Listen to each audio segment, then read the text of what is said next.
All right, we are live. Hello, hello. Welcome. This is Hello. going to be the Book Troop live show for the month of February, and we read The Silent Woods this month. Oh, cute. I love it. I love when we have the same matching covers. And this is my friend Erin over from Booked and Busy. If you're unfamiliar with her channel, the link will be down in the description if you want to go and check it out. And yeah, why don't you just maybe introduce yourself for anybody who doesn't know your channel? All right. Hello, friends. My name is Erin. My channel is Booked and Busy. I'm predominantly a fantasy and romance reader, I'd say, but I do read a good mix of like mystery, horror, sci-fi, random sad books, just a little bit of everything. I know every time I watch one of your videos, I'm like, I wish I read more fantasy because you make them sound so exciting, and I just like My bread struggle and so butter. hard. I struggle so hard with fantasy, but I love it. I watched your that one sci-fi video you did recently was so inspiring. I think you did it maybe in December, but it was so inspiring because I was like, I'm trying to get more into sci-fi this year, so I was like taking notes on that. I started reading sci-fi like essentially when the pandemic started, and I was like, "This is." I'm like, it's different, Yeah. and then a lot of ways in fantasy, I'm like, I really like the way that they do things over there. So like, I'm Mhm. always trying to read more sci-fi. Yeah. That's awesome. Hello to everybody joining. This is exciting. We have so many people in the chat here. Just pop some on the screen. Hello. I see you, and I appreciate you all for being here. I know this is kind of a different live show time for me. It's a little early, but I wanted it to be like a good time for international friends to join if they wanted to. Because planning live shows can be tricky with the time zones and everything. But That's um, why my last show yesterday was like at 9 a.m. because one of my hosts was in Australia, and so for oh her it was like 11 p.m. and that was like the best time we could find for everyone. So yeah, it's tricky. I know, especially when you have people that are outside of the states. It's like trying to plan times, but yeah, thank you. I'm so glad everybody could join this morning. I wanted to let's see, um, maybe while we're discussing what this book is about, if you're here, maybe okay, if you've read the book and you're here to chat about the book, full spoilers, then maybe put a blue heart in the chat just so I can get an idea of who's here because they've read it. And then maybe if you have not yet read it, maybe you can put a black heart in the chat just so I can get an idea visually of who's here because they've read it. Did you want to give like a brief non-spoiler kind of premise synopsis? okay, I can do it. So these Silent Woods, we follow a main character named Cooper. He and his daughter live essentially off the grid. They live in this cabin in the woods, like 100 acres, and there's like this almost sinister undertone that something happened that led them there, and they're hiding from the world rather than like retreating from the world. And every year they have someone who comes and brings them supplies, but this year he doesn't show up, and that snowballs into a series of events that kind of puts their life uh, in solitude at risk. That was a really good premise. I feel like that was even better than like the premise that's like actually on the inside. I didn't even read the synopsis until after I finished the book because I'm like, I know a lot of times with like thrillers, like mystery thriller, horror type books, they'll give the whole thing Yeah, away. they I'm can like, spoil it. I won't even read that. I'll just go back and read it after. And I was like, Yeah. they really do tell you the whole thing. I know that was a good what you said there. That was like intriguing and like interesting, but it didn't give too much away. So like I love that. Like you should consider this for a career. Like that was great. Let me pitch you books, okay? Yeah, that was great. Okay, cool. Well, I see a lot of blue hearts. This is very exciting. I'm glad I did see a few people say like DNF'd it, so half half blue, half black. But yeah, so many blue hearts, so that is very exciting. Yes, Submarine Queen. Love it. Well, that is very exciting. Okay, so now will be the time. If you're watching this and you have read it, I would love to know your ratings in the chat. While we talk about our ratings, because I feel like in my Discord, this book is just so divided, and I feel like most of the ratings I've seen for this book is either like 5 stars or like 1 or 2 stars. Like it seems like people are really divided on this one of whether they loved it or hated it. So I would love to know all of your ratings. And like while they're doing that, Erin, I would love to know your rating because I don't know. And as Erin said, she just told me before that she just finished it this morning, so I know it's very fresh for you still. So I would love to know what you're thinking you might rate it if you're not sure. Um, if I was rating this on it being a thriller, Mm-hmm. like 1 star, maybe 2 stars because the writing was nice. Mm-hmm.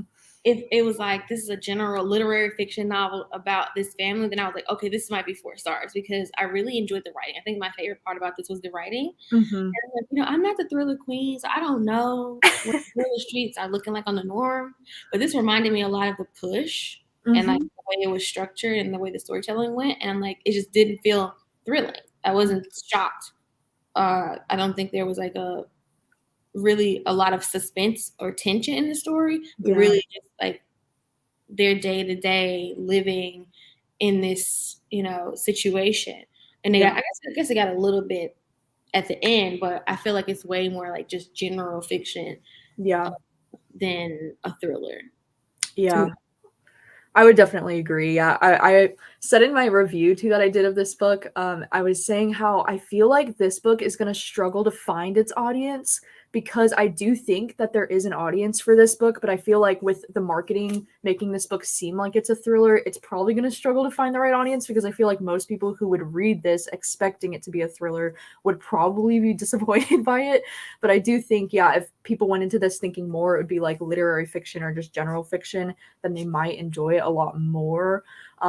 But yeah, I agree. I think I am deciding to give this book 4 stars because even though like I completely agree with everything that you said about this book not being like super thrilling, I just got like so invested in the story of this like father and daughter. I was really invested in trying to figure out why they were like out in the woods and like, separated from society, and I was trying to figure out like what was the situation with this like mysterious neighbor that they have, like what's going on. Like I was just really invested, and the ending made me cry. Like I'm a soft ass bitch, but like, oh my god, the ending got to me. I was like, fuck. Like I know a lot of people were complaining actually about the ending and saying this is some bullshit, like Nicholas Sparks ending or whatever. But I was like, it got me, like it hooked me, and like I'm just like, wow, okay. So, but I will say I did bump it down. I was considering it being a 5 star for me, but I did bump it down to 4 because, like you said, yeah, like I did have some issues with some things that played out at the end that we can get into once we jump into spoilers. But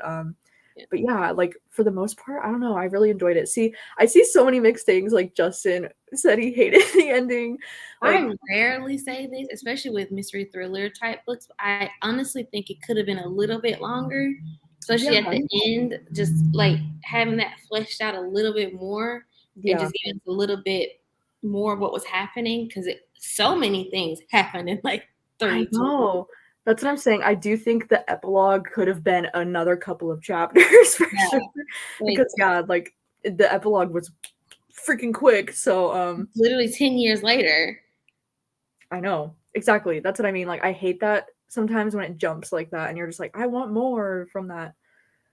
I know, see, I feel like people are probably surprised that I'm not gonna be like roasting this book that hard because I really did like it. I mean, I don't know if I'm just like a softie all of a sudden, but I don't know, I liked it.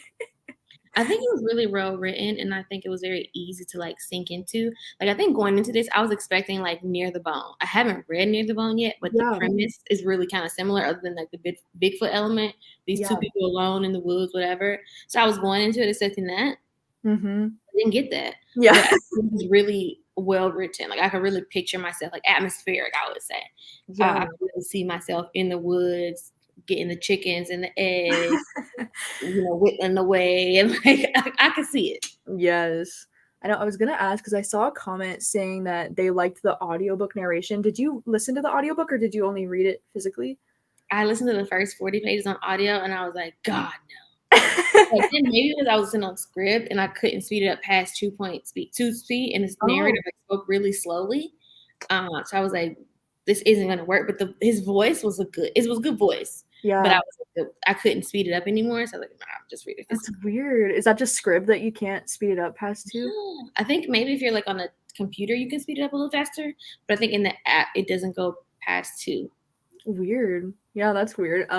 Yeah, I listened to the whole thing on audio, but then I was also reading it physically alongside it, and I did enjoy the audiobook. I thought he had a good voice for Cooper. Like, I don't know, it was pretty solid, but yeah, I do think Near the Bone it's only similar in the sense that it's like isolated mountain vibes. Like that's like really the only similarity, and that it's kind of like two people that are isolated on these mountains. Like that's the only real similarity. But I also saw a lot of people compare this to Room, which is the book by Emma Donoghue.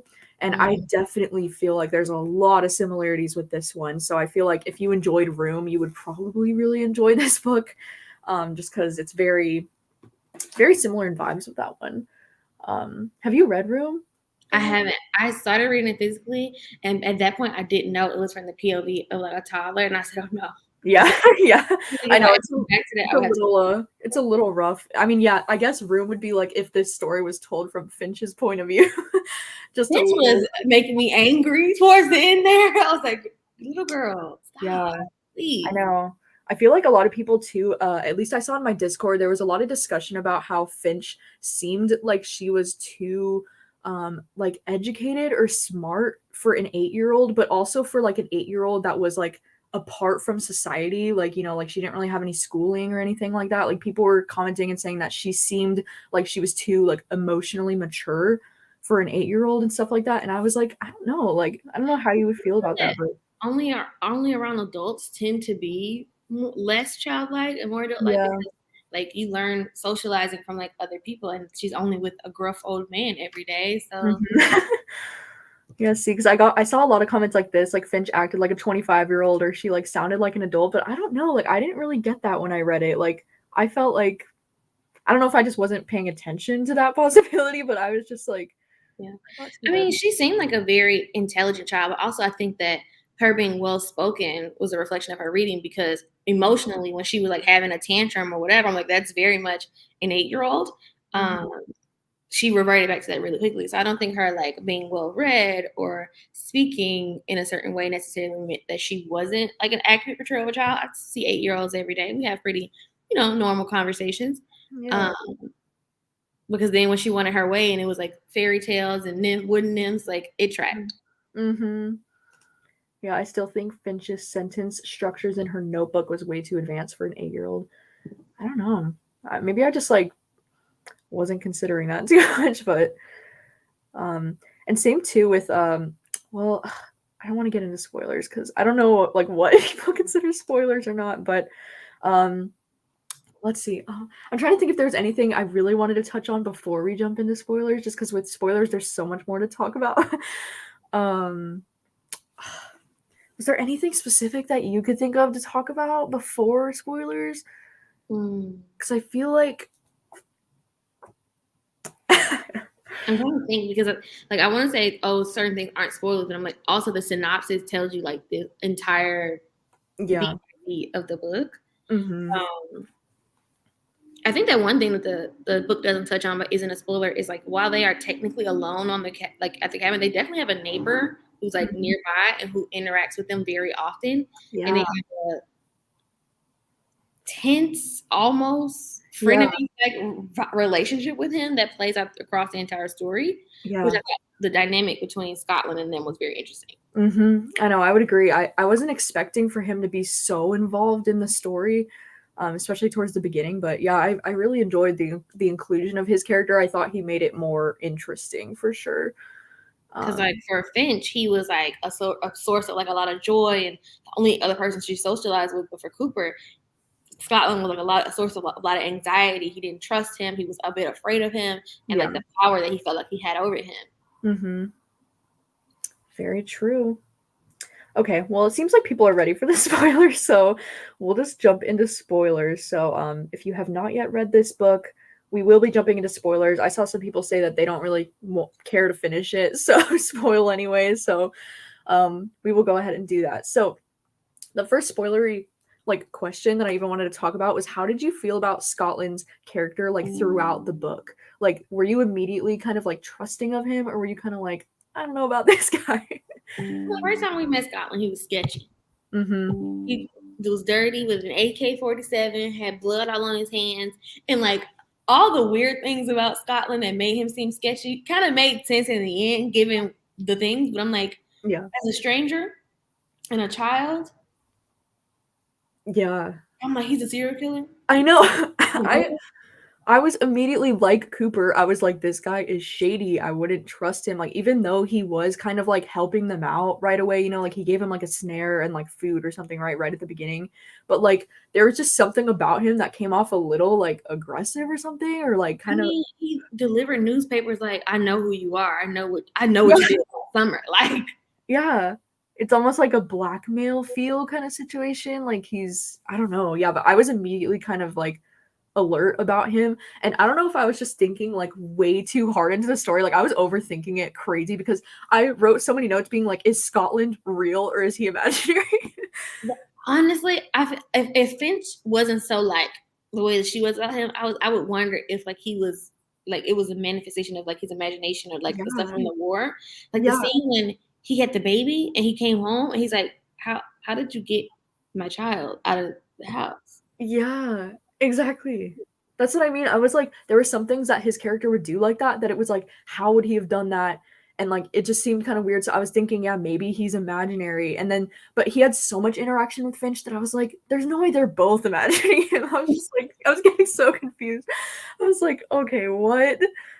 Um, imaginary Scotland would have been very interesting. I mean, it would have been interesting. Okay, I'm glad I'm not the only one who thought he was, who thought he For a was. minute, I thought that maybe Finch wasn't real either. Like Yeah, I thought Finch wasn't real. that too. I was considering that because I was like, okay, where's the thriller aspect of this gonna really come in? I was like, maybe it's because one of them. You were making it up, and this is not real. Yeah, You I'm were kind of thinking glad it about didn't end up going in that direction, but it was a possibility. But yeah, so I guess jumping into like major spoilers here, but so with Scotland like doing what he did in the end, how did you feel about that? Not gonna lie, I didn't buy it. I know, I because didn't that's buy my one issue with this book is like I don't know if I fully buy into that. That felt a little too convenient for me. on top of it being convenient, I think it kind of just didn't make sense. I think that Scotland could have like been the one to tell them about the body, Mhm. and there could have been so many other explanations. Like he clearly didn't do it. There was evidence that the boyfriend had done it, Yeah. and it was like the picture, that whole thing. I feel like there were some other explanations that could have been given versus I killed them and I melted down their bodies and I had the Mhm. bullets eat them and I'm gonna go away for a double homicide. Yeah. I know. Well, and like when I was talking about it to my sister, like right after I finished this book, I was like gushing about it to my sister, and I was like, "Oh my god!" And then he took the blame and like went in, and she was like, "He did what?" And I was like, "Oh yeah, that doesn't really make sense why you would do that." And I mean, I Like guess he did it for Finch, I know, but because I was gonna say, I know he's like a father figure to her, so maybe he felt like maybe he really did it for her because he loved her almost like a father figure because he had been in her life since she was like a freaking baby, like he'd been in her life for like nearly 8 years, and so maybe he just felt like he did it for her so that she could continue to live with her dad and like be at peace. But it's also like I just don't know if I like 100% am like on board with that twist. Ashley said it was definitely overly convenient, but I liked how it wrapped the story up and gave Coop and Pinch the possibility for a future. someone mentioned something earlier and I'm like, this is a plot hole. I just don't know how it would resolve. They were like, well, if the DNA from the tooth, whatever, confirmed that it was them, and then Mm-hmm. they're dead. How do like 10 years later, like how does she go how does she then go to school? How does she like meet up with her grandparents? Like I'm like, okay, they can keep it a secret, but she has to have an identity now because 10 years ago you were killed. Yeah, I know she must have had to get like a completely like new identity or something, right? Because that wouldn't have worked out. Yeah, too, I think the epilogue needed to mention Scotland was he's still in jail even though Finch was out in the world going to college and He's such. definitely still in jail from a double homicide. I Like mean, yeah. there's no getting out early from that. He probably died though. He's kind of old. Yeah, well, that's the thing too, is like, yeah, in the epilogue, I feel like they covered so much in that epilogue, and it was literally from like the time she came back to him when she was like 8 years old, and then it jumped all the way to when she was like what 19 or something within that epilogue, and I'm just like, wait, what? Like that was a lot. And I would have liked to see her reunion with her grandparents. Like I would have liked to see that on page because I wanted to see like how that was going down. Because I. I would also like the nice little quiet scene of like the three of them at Mhm. the house and like what that was like now. Because like okay, clearly y'all not isolated. She's working at the library. She's coming and going. Mhm. Just a little bit like the whole book was mundane. Like they're mundane day to day. Yeah. So like you crammed all the stuff at the end, but then didn't like kind of circle back to where we started, which is like their day to day, cracking the eggs, doing this, like, just Yeah. taking it down a little bit. I would have liked that. I know I saw this comment too. I love that. I thought the epilogue was going to have a scene of Finch visiting him in jail. I think that would have been a really interesting way to wrap it up. That way you get the closure. Like maybe Scotland could have revealed more like why he did it for her. You know, like that would have been a more conclusive way to like tie together that ending. Yeah, cause see that is unclear to me. But like also she couldn't have, right? Because he's literally in there for like killing her.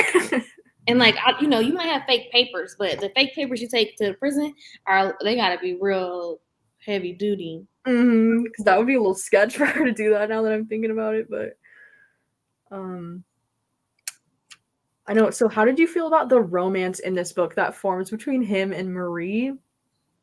You know, for him, I get it. This is the first woman you've seen in a decade, so Yeah. insta love seems about right. Mm-hmm.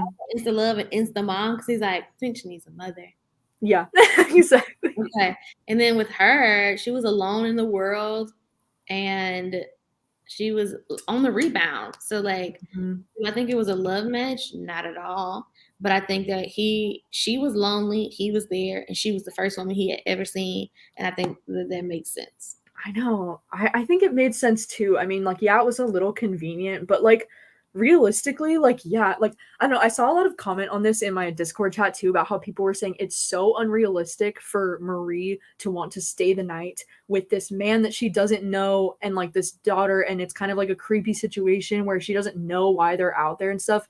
But at the same time, like if your brother had trusted this guy, like, Yeah. wouldn't that make you feel, like, a little bit more comfortable with him, you know, Like because her brother was on his deathbed trying to yeah, make sure that she went and took care of them. And I also think that she knows that this is the person who saved her brother's life. So I think there was probably some built-in trust there because yeah, obviously they know like he came home from the war and one of his war buddies or whatever saved his life and that whole thing. And so mhm, it's like I think and you know she probably knew because we knew that Jake went out there every year to something he always did, and he's like, listen, I'm literally had 2 feet in the grave almost, and he's like, I need you to do this for me. So yeah, I don't think she would. I think she trusted her brother's judgment, mhm. and Well, that's because what I mean, because like, yeah, maybe she was a little naive at times, because like, she didn't really realize the full scope of, like, what was going on with them, which I can see, but, like, also, I don't know, like, they had I met don't before. They had met before. yeah, that's what I mean, like, they had met before, and then it was like, yeah, if her brother literally trusted him with his life and, like, was, you know, really close with him, then I don't think it's that far of a stretch that she would, like, you know, stay with him and start to form a romance with him, like, I don't think she's that naive. Um, yeah, I didn't mind it, it made sense for the characters, but if you're expecting a thriller, I can see how this wouldn't hit. Yeah. Yeah, there was definitely some romantic aspects of this book, and then, like, you know, I don't know, because I did feel like the book did feel kind of thrilling to me when they were going to the town to, like, get supplies and stuff, because that's when the story was really starting to pick up for me, and I was like, "Oh, shit, like, here we go," like, you know, and they were, like, going into The the old man bunker. with the car. He's like, Yeah, let me see her, and I'm like, I hey, know. why do you have the audacity Yeah. to? That's what I mean, like, I liked those scenes, like, that felt like a thriller to me, and when he would go into the gas station and the woman was like the cashier was like, "Your car looks kind of familiar," which is also kind of a stretch, but, like, I was enjoying that, and then, like, a cop came in right after, and I was like, "Ooh," like, it was getting intense, you know, but, like, that never really went anywhere. The not finding the land thing. I think they did say that the cabin was on 100 acres and it backed right up into a national park. So I think it's Mhm, pretty easy to have missed the area because it's such a wide swath of mm, land. mhm, I agree. Yeah, I think it would have been more thrilling if Cooper was actually on the run for a crime or something, like, who would care who he was? Well, I mean, he was, Yes. right? He's on the run in one place. Also, I think that at least logically, it seems like a straight line to okay, how many friends does he have? How many friends does he know? He doesn't know that many people. Where could Mhm. he go? These are the people. Here are the properties they own. I feel like if the police were really trying, they I definitely know. would have found Yeah. I know, him. I'm like, he's been at Jake's cabin this whole time, The whole time. His army buddies, his military buddies, and it's like he's a ranger. Y'all know the sirens. Sorry. like He's a ranger, so you know he can survive off the grid. Mhm. Um, so I feel like that would be a very easy, especially with like a judge being the person that he's Yeah. kidnapped. I know, and you would think if Jake was, like, his closest friend from the war, like, you would think the parents would know about who he is and maybe, like, knowing that he would have helped him, you know? So like Yeah. yeah, I agree with that. But I also think too, what or I guess throughout the story, what were you expecting with the whole like them being apart from society? Like, what did you think was going on? Because I had so many different theories about like why they were separated from society, and all of them were like a lot more sinister than what actually I ended up. really thought he'd at one point I was wondering if he'd killed the wife because he was like, well, she's not here now. And Yeah, then when it was like the grandparents, like, oh, he definitely killed the grandparents. yeah, But he just clocked her in the head. I'm I like, how you know. kidnap people in their own house? Yeah, I know. Like, I was expecting for it to be some way more dark and sinister shit when he was just like, he's like, I did what I had to do, and like whatever. I was like, oh fuck, he did something bad, you know. But then like when we actually get revealed, like all the things that happened, I was like, okay, that's actually like not that crazy, you know? Like, and I don't know, I actually feel like this book, I feel like why I ended up enjoying this book so much is because I really appreciate the commentary on like parents who struggle with like PTSD or parents who have some kind of like mental illness, but like they should still be able to raise their own children. You know, and like I loved the commentary in that, and I feel like that's why it really like got to my freaking heart because I was like, oh my god, like all that he was going through with like coming back from the war and then being like that scene when he's like in the diner and he like draws a gun for like no reason and freaks everybody out, right? And so and then the grandparents are just like, no, you can't be raising your daughter. And That CP didn't even make sense. Not it makes sense and like it was illogical, but like this man's fiance and the mother of his child died 11 days ago. And mm-hmm. you're talking about the cleanliness of his house or whatever. Like, okay, let your partner die and you have a brand new baby and see where you are in 11 days. Like, clearly Mm-hmm. the baby was not in danger. Y'all took the baby. He gave you the baby willingly. She was safe and okay. Like, she wasn't hurt or anything. So, like, Yeah, that is like, honestly, obviously, I know that they have like, influence, but even just the basis of that, like, there's no grace involved at all. Like, that's so taking this man exactly. like right after his fiance dies and like he That's what already I is mean. struggling post-war. Like that's wild. Exactly. That's what I mean. I kind of think like, yeah, like when we judge people too harshly for like, yeah, like it's literally been 11 days. And like the fact that they're saying they're going to take his daughter from him, I just thought that was like so unfair. And she was like, And oh, like, it'll just be 6 to 18 months.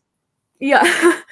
Like that's like her whole childhood, and that's why I think it really got to me, at the end of the book when he was saying to her, like when he was saying to Finch, like raising you was one of my biggest accomplishments in life, or like I would have done it all over again just to get the chance to raise you, because it's like, yeah, like realistically if he had went to prison for the things that he did, he would have missed her entire childhood.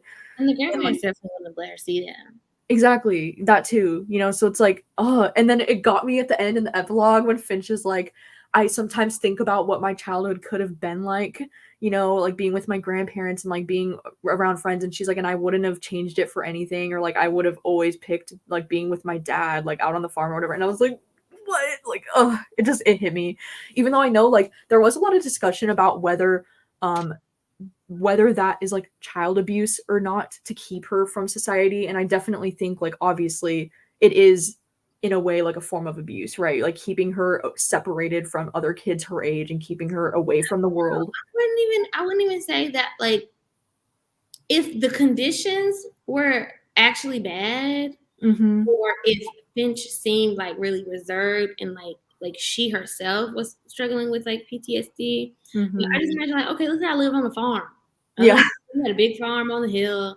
Like I might not interact with that many kids, but like she was safe. She was Exactly. well taken care of. She did have a level of freedom and a level of capability that most children her age don't have. I think that she definitely was missing out on things that Yeah. the children would have, but I don't think that given the circumstance she was being abused. Uh Yeah. I think he was doing the best that he could, and he was providing for her. And I think her childhood may have been atypical, but I don't Mm-hmm. think he was like. I don't think she was abused in that situation because Yeah. I think if she was being abused, Jake would have like stepped in and like something because he wouldn't have continued to support them year after Exactly. year. And I also like, think Scotland would have probably killed him long time ago.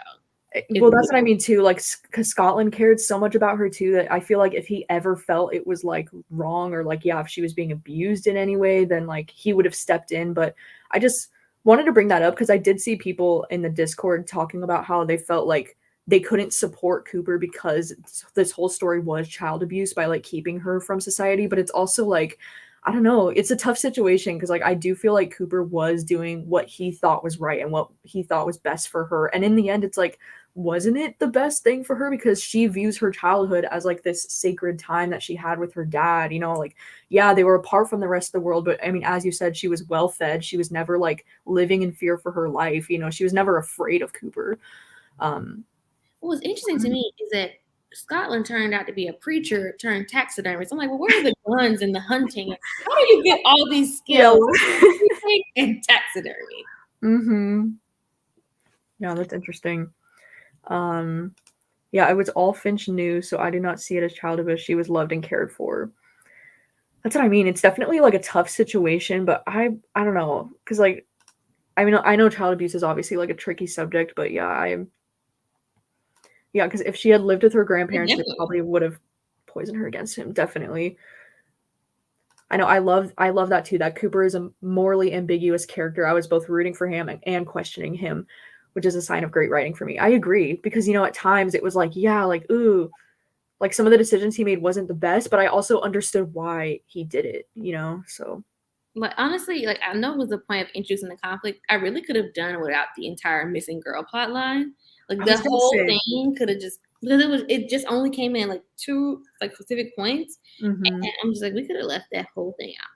I think Yeah, we could have the same story without that, and it would have been like the exact same. yeah.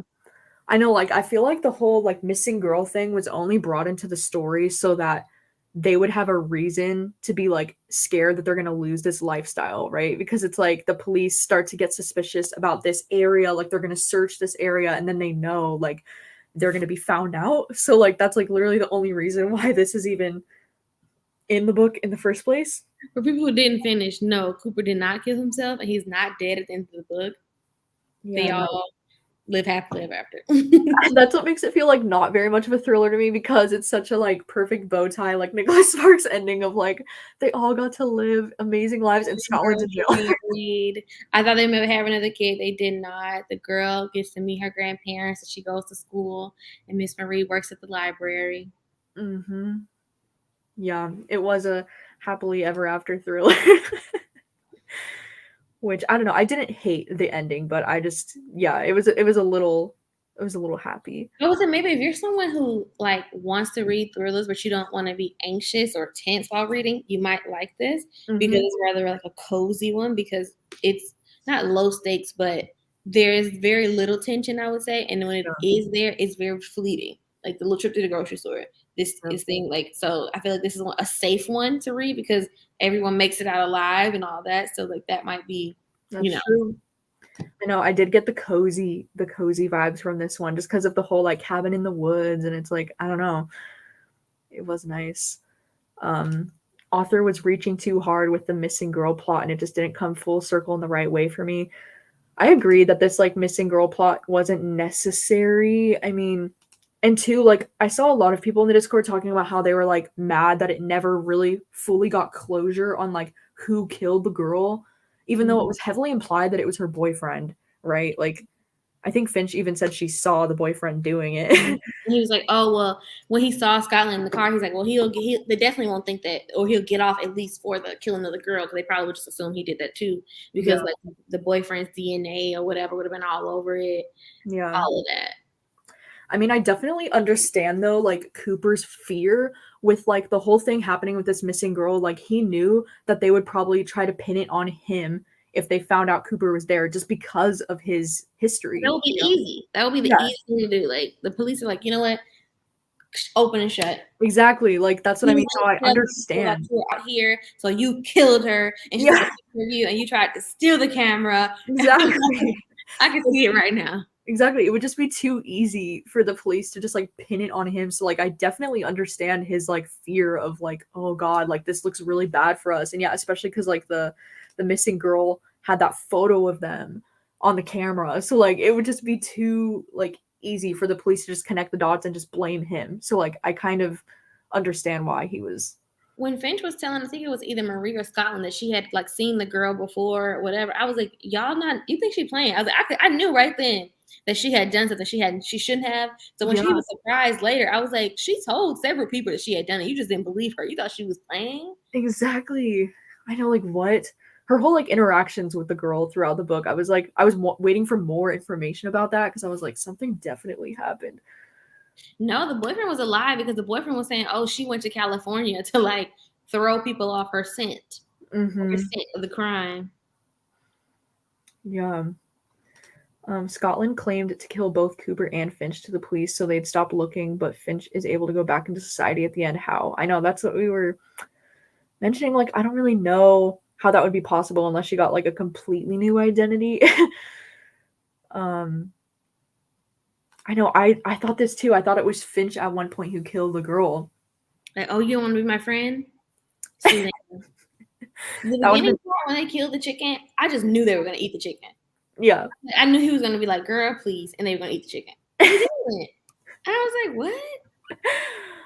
I know. Ugh. Um, I think it would have been better if the girl had just been in an accident and didn't have to be murder. I agree. Like maybe I don't know, but then if it seemed like it was an accident, it wouldn't have given the police any reason to be kind of like suspicious about like their area that they were I mean, living she could have been missing, but like when they found her, she didn't have to be dead. in. Yeah. She could Yeah, have been hurt. It could have been a number of things, and like the same amount of tension was introduced. But like we see the girl in the forest, and then Finch talks about her, and then she's dead. mm-hmm.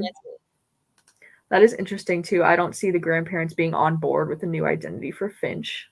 That's Well, what I they had mean. lost their daughter, and they hadn't seen their granddaughter in 16 years. I honestly think they were happy to have whatever they were going to get. Mm-hmm. The last time they tried to take her, they didn't see her for 16 years. So I feel like they probably, and then knocking the head, they probably learned that Mm-hmm. lesson. I mean, yeah, I guess her new identity is using the name Finch, right? Because her original name was like Grace Elizabeth or something, right? Or something like that. So it's like, yeah, maybe when they found their body parts, it was Kenny and Grace Elizabeth. So like maybe their new identities already were taking care of that. Yeah. So that's a good point. Not y'all wanting Finch to kill the girl, the child murderer. Would have been way better. Um, Interesting. Well, let's see. I don't know if there's any other specific things I wanted to talk about. Maybe if you guys had any other specific things that you wanted us to talk about before we wrap this up, then let me know in the chat. Let me see. She has 2 other books. Would you read more from her? No, I know. Does she have other books? I forgot to check.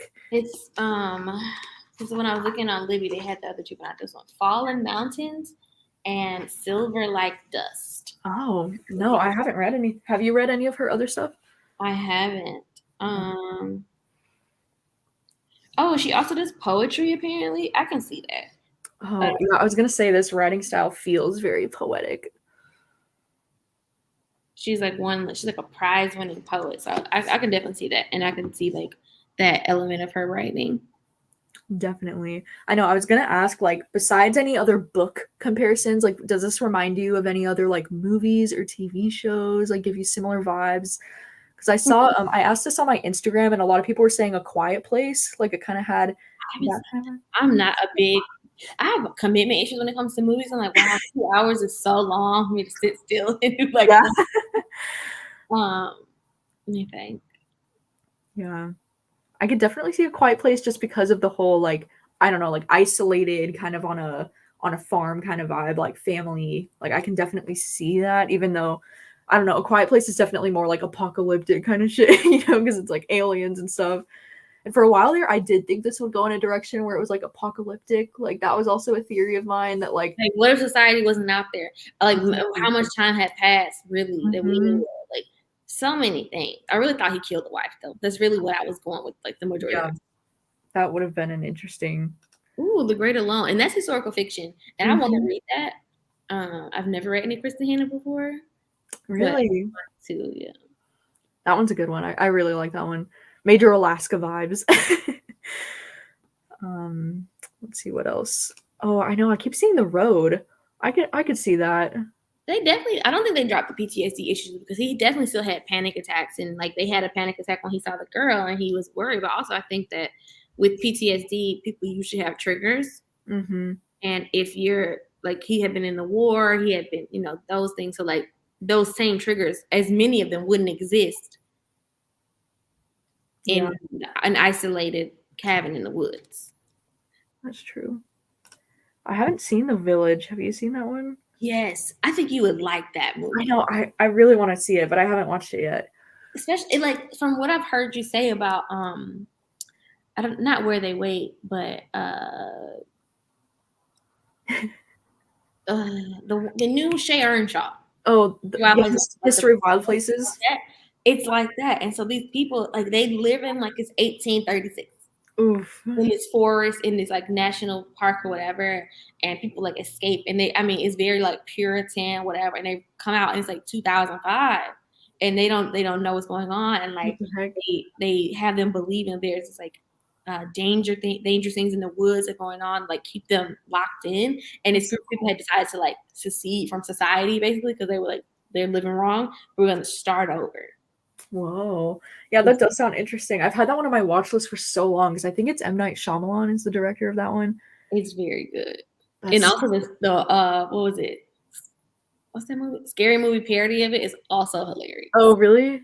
Oh, I didn't know they did that. That's funny. Yeah, is Finch anything like Scout Finch in To Kill a Mockingbird? Because if the name Finch is ever used, I can't think of anything, but it's a callback to her or Atticus. I don't even know, to be honest. It's been so long since I read To Kill a Mockingbird. Um, I mean, that tracks for Marie though. She moved fast with the first man and it didn't work out. So, she was on the rebound. Damn. Well, cool. Let's see. I don't think there was anything else that I wanted to mention. I didn't realize I was spoiling it. That's like the premise. That's literally what's happening. But they do it way better. The Village. Yeah, they're like not just telling him to watch it and then spoiling it. Oh, I see. Oh my gosh. Honestly, like, I probably won't remember by the time I watch it, so we're good. Ooh, I heard great things about that from Charlotte McConaughey. I want to read Migrations too. Ashley said that once. Oh. Good comp title. Oh yeah, Once There Were Wolves. I do want to read that one too. That's good to know. Yeah, Cooper and Finch. He came up with that name from that bird book because he didn't want to give Scotland his real name. Oh, mm-hmm. Interesting.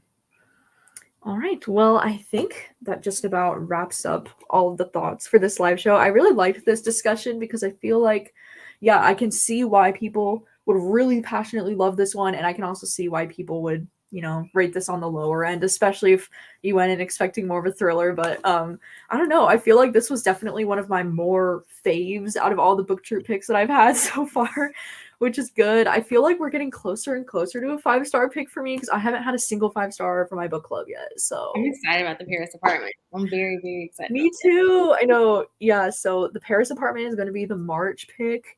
And yeah, I have very high hopes for this one to be a 5-star for me because This is my first Lucy Foley. oh, it's going to be your first. Mm. It's exciting. I'm curious to see. I know I have mixed feelings on some Lucy Foley. Like I love the guest list. Like that was a 5-star for me. But then I read the wedding. I think what is it called? The Wedding Party or Hunting Party? Hunting Party. Yeah, that one was like a 3-star. So like I don't know. I'm hoping for the best though. It looks so interesting, and I've heard a lot of people compare it to Lock Every Door. So I'm just like, she also has some romance, I think. I know I haven't read her like non-thriller backlist, but I did see she had like because I was at the bookstore and I saw her like it was like Taylor Jenkins Reid and her old stuff, and then it was Lucy Foley, and I was like, this isn't a thriller. I was like, yeah, I didn't even know that. I know, interesting. So interesting. Yeah, I'm excited. I'm really excited for that one. So hopefully next month we have a 5-star, but we shall see. Cross. Yes, and I know Erin too. You have a book club. Yeah. Are you reading something for this month, or is it like you do every other month? Let me see. Grab it. Get that. What's next month? March. We're reading Children of Time. Ooh. This is a sci-fi, and Earth is dying, and we need to like formulate a new planet. So they create this serum that is going to speed up evolution. So they send the serum and some monkeys off to a new planet so that they become humans and start doing the work. Instead, the monkeys die in space, the serum makes it, and then you have giant sentient spiders. Oh. Imagine Wow. Rocky's people. We're going to their planet, Oh essentially. my gosh. That sounds wild. Right? Check that out. What the heck? You're gonna be rooting for the spiders. And I'm like, Mhm. I Is don't it know. is it like long? Is it a thick one? Oof. So my edition is 571 pages, but Wow. it's pretty compact. But I've Yeah, heard really, really good things about it, so I'm excited. that is exciting. That looks good. Oh yeah, I hope I root for the spiders, because I just can't imagine giant talking spiders. Yeah. That sounds very unique, very interesting. Nice. Yes, please do. Okay, well, thank you so much to everybody for joining. This was a really great time. I love discussing this book. Like, even if, like, regardless of how you feel about it, I do feel like this book provides a lot of really good discussion. So that's what I love to see with this book club. And yeah, thank you so much to Erin for joining me. Thank Once you for again, having her me. channel will be linked down below if you're not familiar with her channel, which, get familiar with it. Let's go. And yeah, so we're gonna head out. Thank you so much to everybody for joining. I'll see you later. Bye.